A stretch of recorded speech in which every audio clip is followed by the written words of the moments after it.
New York, January 1959. Scene of the most daring sleep deprivation experiment ever attempted. Disc jockey Peter Tripp decided to raise money for charity by staying awake for 200 hours, 8 days and nights. If successful, it was to be the longest period of uninterrupted wakefulness ever recorded. I don't think anyone thought Peter Tripp was going to stay awake more than 2 or 3 days. Have you ever tried to stay awake before an exam for one night? It kills you. Well, 8 days is impossible. Oh, pardon me. How about you kids? Do you think that might be a hit song?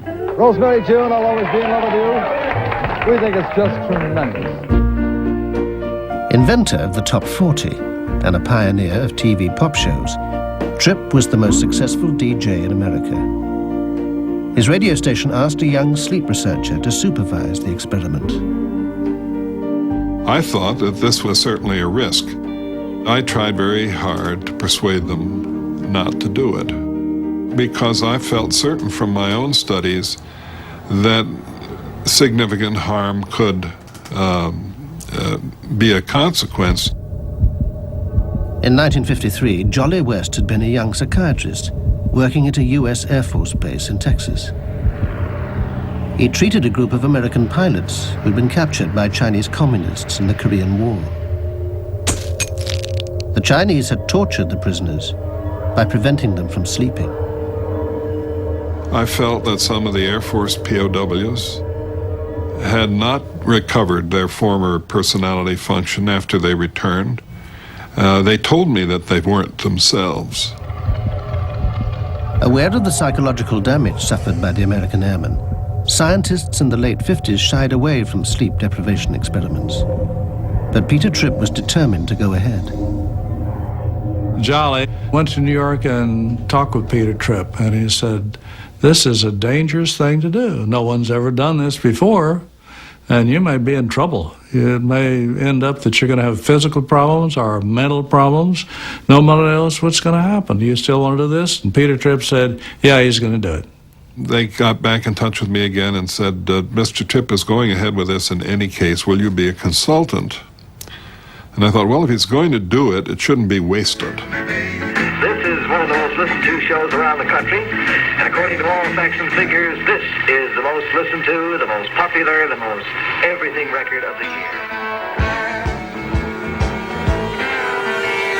On January 20th, 1959, Tripp launched his attempt to break the world record for sleeplessness. To maximize publicity for the March of Dimes charity, he broadcast his show from a studio in the middle of Times Square.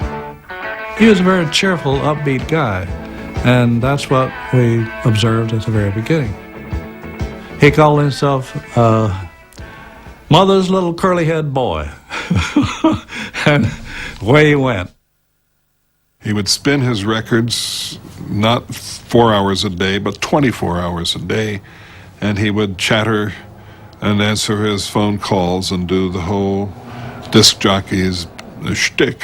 I got myself all geared up to use Polaroid films to take a picture of Peter Tripp every hour as long as he stayed awake.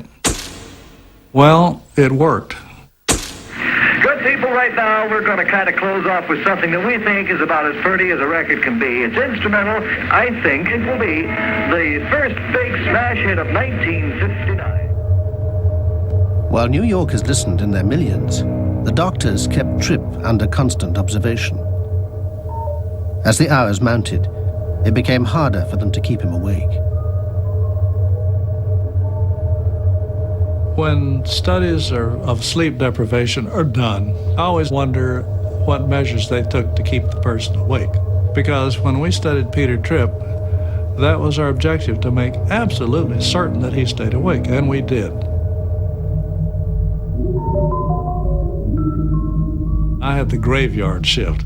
From midnight till 8 o'clock in the morning, I had my eyes focused on that guy, because after 2 or 3 days, you can imagine he wanted to play games, you know. He'd want me to look out the window at something.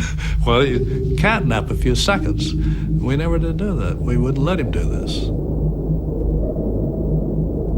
He would say, now just to go to the bathroom a few minutes, it'll be on. We said, oh, we're going to go to the bathroom with you. Oh, he was mad and incensed, but finally we said, look, if you got the bathroom and sit down, you're going to go to sleep, don't you know? The whole experiment's over. Oh, he said, okay. So as inconvenient and as awkward as it was, we were with this man constantly. By the third day, Tripp's behavior had begun to change. He was abusing everyone around him, even his barber, who he'd known for years. Peter began cursing the barber, really being terrible to him and insulting him, and the barber cried. He didn't understand this. He began crying when Peter cursed him, and later he didn't come back. Tripp was given a full medical examination every day. The first physical change doctors noted was a dramatic drop in his body temperature. Many times he would sit in this warm booth with his overcoat on and his hat pulled down. That was a complete change for Peter Tripp. His mean body temperature progressively declined over this period of time. And the lower it went, the crazier he got. Tripp had begun to see things that weren't there. He mistook one of the doctors for an undertaker who'd come to bury him. He ran into the street, terrified. He bolted out of the door. I chased him. He ran across in heavy traffic and just missed being hurt. I had to tackle him to keep him from being killed by a taxi. By the fifth day, Tripp began to lose his hold on reality. Dr. West was growing concerned. He began to have periods of frank hallucinations where he would be hearing voices.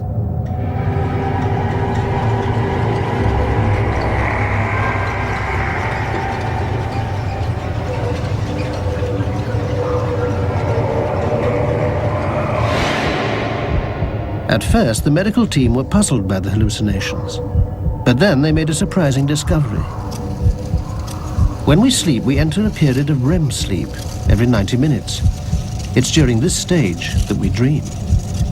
Tripp's brainwaves showed that although he was awake, the hallucinations were shadowing the 90-minute cycle of dream sleep.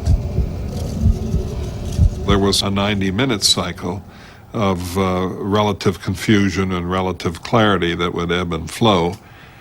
During the time that he would, if he were sleeping, have had REM sleep, those were the times he was most likely to hallucinate.